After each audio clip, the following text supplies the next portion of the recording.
boys and girls. I am excited to be reading for you again tonight, and I'm excited to continue another book in the Alphabet series. So tonight, I'll be reading to you the story Bradley and the Great Swamp Mystery. Bradley is the bear's name, and Bradley and bear both start with the letter B. Bradley the brave bear. Okay, last time we read about Albert the absent-minded alligator, and tonight is Bradley the brave bear. Okay, these books were just favorites of all four of my children when they were growing up. I hope you enjoy them too. Bradley and the Great Swamp Mystery.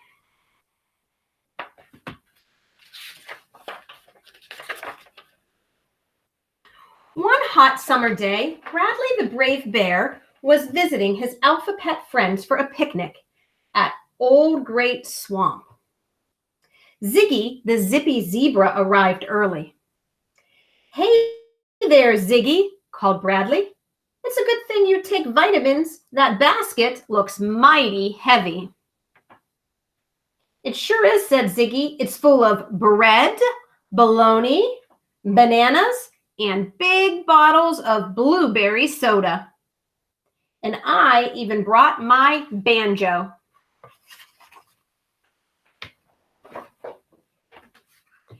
Soon, Perry the polite porcupine arrived, exactly on time, as usual. "Good morning, Bradley. Good morning, Ziggy," he called, tipping his hat. "Thank you so much for inviting me, but I must tell you that a rainstorm is predicted for this afternoon." Bradley looked up at the sky. "I don't think it will rain," he said, "and even if it does, we'll manage."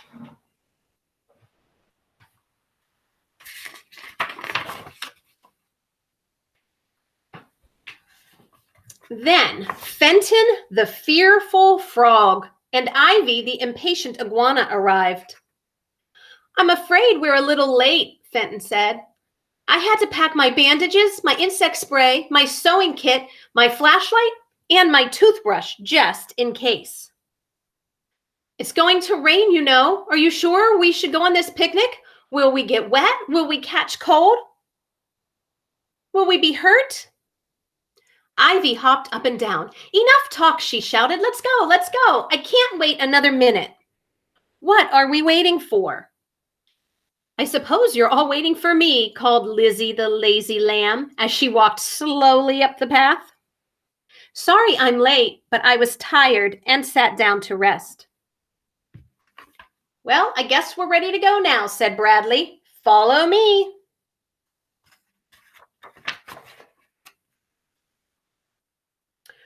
When they came to the water, everybody helped spread the blankets out and set out the food. It was very quiet except for the buzzing of bees and the chirping of crickets. "I wonder why no one else is picnicking here," said Fenton. "They're probably afraid of the monster," said Ziggy. What monster?" Fenton asked, looking around. "The Great Swamp Monster," declared Ziggy. He pointed to a pile of rocks. "He lives behind those rocks, and when it gets dark, he comes out and he makes scary sounds. Ooh, ooh." "I beg your pardon, but there's no such things as monsters," said Perry. "There is too," said Fenton. "I don't believe there is," Perry said politely. "Is too," insisted Ziggy. "Calm down," said Bradley. "Even if there is a monster, we don't have to worry. We'll all be safely at home by the time it gets dark." "Monster schmonster," said Ivy. "Pass the sandwiches and the soda, please. I'm hungry and I want to eat." And look at Ivy's shirt. It says, "Do it now." Okay, because Ivy is always impatient. She wants to do everything right away. So the Alphabets sat down on their blankets. Perry folded a napkin carefully and spread it on his knee. He placed a sandwich on a plate, cut it neatly in half, and took small bites. Then he poured himself some soda and took small sips. Fenton helped himself to a bun.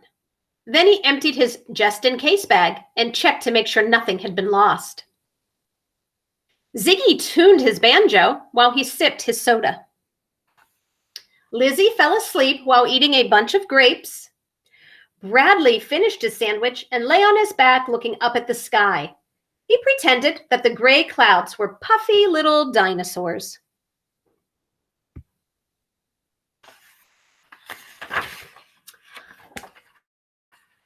Ivy gobbled up her sandwich and gulped her soda down. "Let's go," she called. "What's taking so long? I'm ready to go hiking." But nobody else wanted to rush. So Ivy grabbed her butterfly net, tightened her hiking boots, and went off into the woods alone. Bradley watched as Ivy disappeared behind some bramble bushes. Then he looked back up at the sky. The clouds seemed to be getting darker. Splat! Bradley felt a drop of rain on his forehead. Then, plink! A raindrop bounced on Ziggy's banjo. Drip, drip, drip! Rain sprinkled down on Fenton's bag.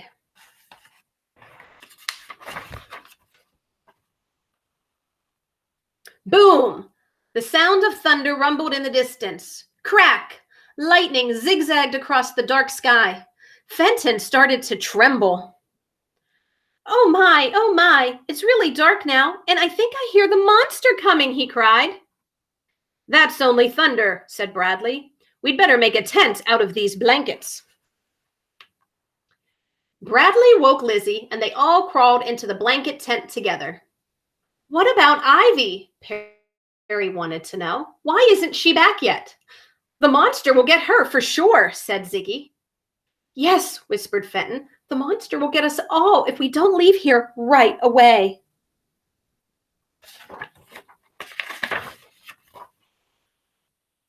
Bradley was worried about Ivy too, but he forced himself to smile. "I have an idea," he said, trying to look cheerful. "Ziggy, play us a happy tune on your banjo. Perry, you sing along. I'll go out and look for Ivy." "But what about the rain? The thunder, the lightning, and the monster," said Fenton. "Aren't you scared?" "I guess I am a little," admitted Bradley, "but I can't let that stop me. Ivy may be in trouble. I have to help her." Bradley buckled his boots and went out into the rain. He ran down to the lake. The ground felt squishy and slimy and slippery.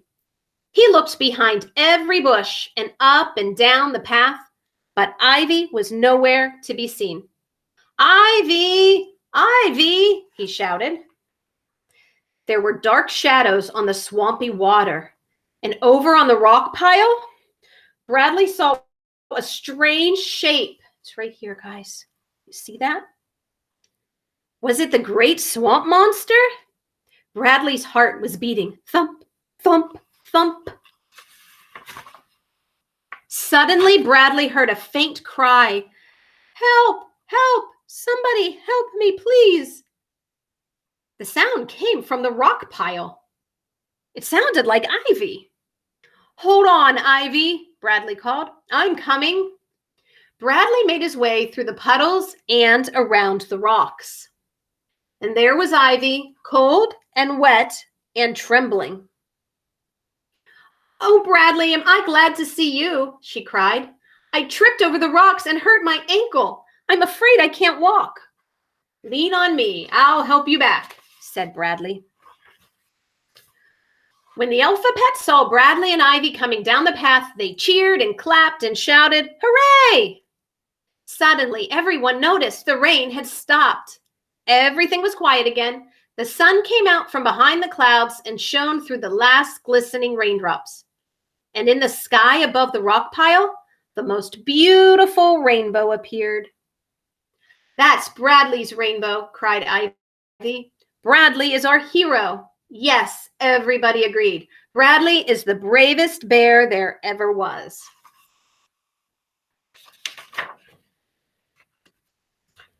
And Bradley says, "Be brave with me and learn these words." Okay, these words all begin with the letter B.